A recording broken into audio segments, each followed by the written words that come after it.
Most people treat their brain like a passenger, something that shows up, works when it feels like it, and shuts down when it is tired.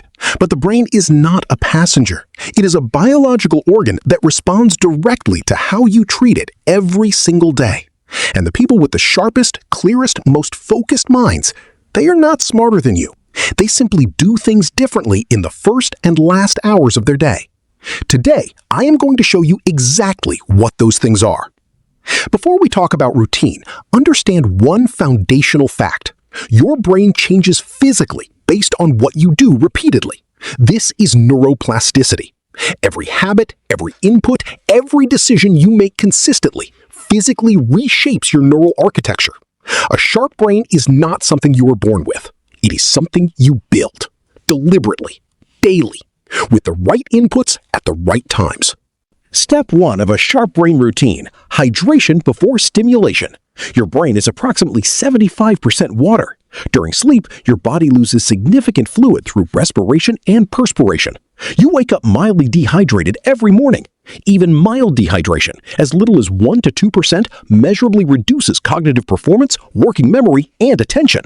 Before coffee, before phone, before anything else, drink 500 milliliters of water within the first 10 minutes of waking.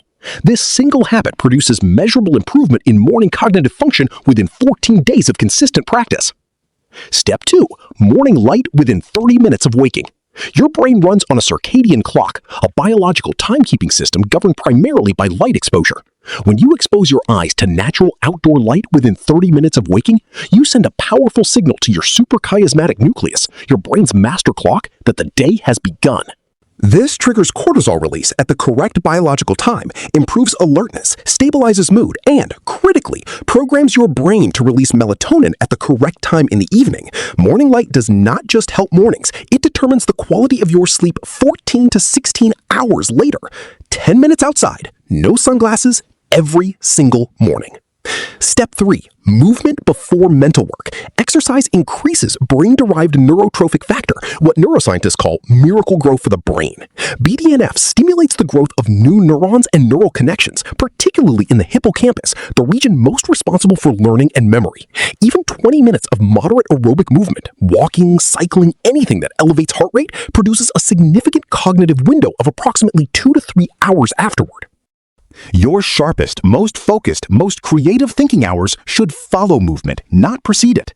Most people do this backwards. They sit first, move later when energy is already depleted. Move first, think second. The research on this is not subtle. Step 4. The first 90 minutes belong to deep work. After hydration, morning light, and movement, your brain is in its peak neurochemical state of the day. Dopamine is elevated, norepinephrine is elevated, cortisol at its healthy morning peak is providing energy and focus.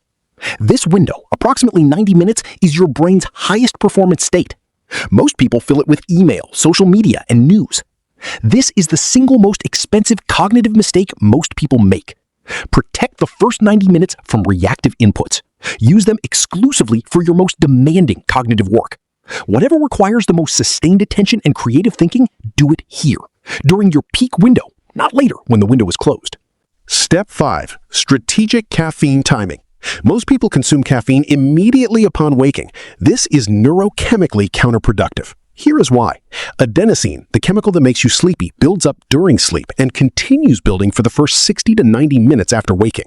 Your cortisol, already naturally elevated in the morning, is doing the alertness work that caffeine would do. When you consume caffeine during peak cortisol, you build tolerance faster and the caffeine has less impact. Wait 90 to 120 minutes after waking before consuming caffeine. Let cortisol do its work first, then use caffeine to extend the peak rather than replace it. This is the difference between feeling sharp until 2 p.m. and crashing at 10:30 a.m. Step 6. Nutrition for cognitive function.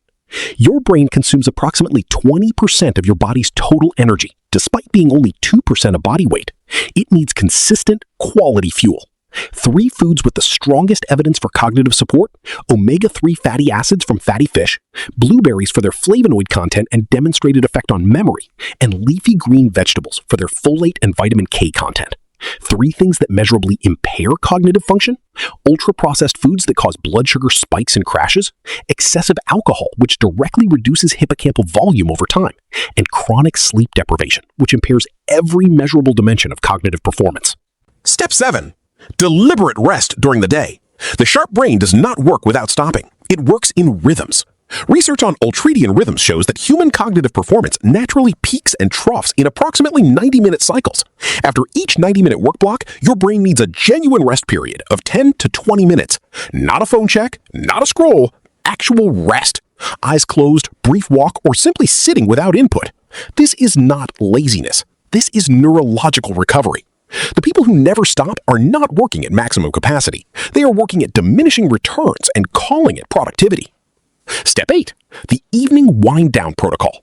Everything you do in the 2 hours before sleep directly determines the quality of sleep you get, and therefore the quality of thinking you can do the following day. 3 things compromise sleep quality most: bright overhead light, which suppresses melatonin, screens within 60 minutes of sleep, which delay melatonin release, and mentally activating content, news, arguments, problem solving, which elevates cortisol when it should be falling. Dim lights after sunset, screens off 60 minutes before bed, mentally quiet inputs in the final hour.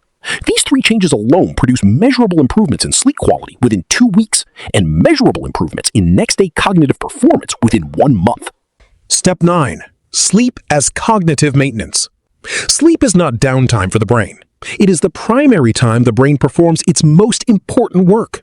Memory consolidation happens during sleep, the process of transferring information from short-term to long-term storage.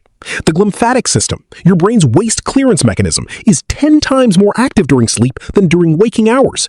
It clears metabolic waste products, including the proteins associated with cognitive decline. You cannot think sharply on a brain that is not cleaned, consolidated, and restored. 7 to 9 hours of quality sleep is not a luxury. It is the most important cognitive performance tool available to you, and it is free. A sharp brain is not an accident.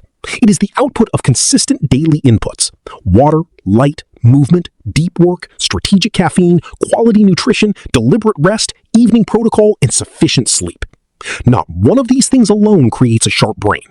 All of them together, practiced consistently over time, build a brain that is clearer, faster, more focused, and more resilient than it has ever been. Subscribe to Mind Unlocked. Next week, the exact reason your memory is not as good as it used to be, and precisely what you can do about it. Thank you for listening. This has been your daily dose of wisdom and health. Stay safe.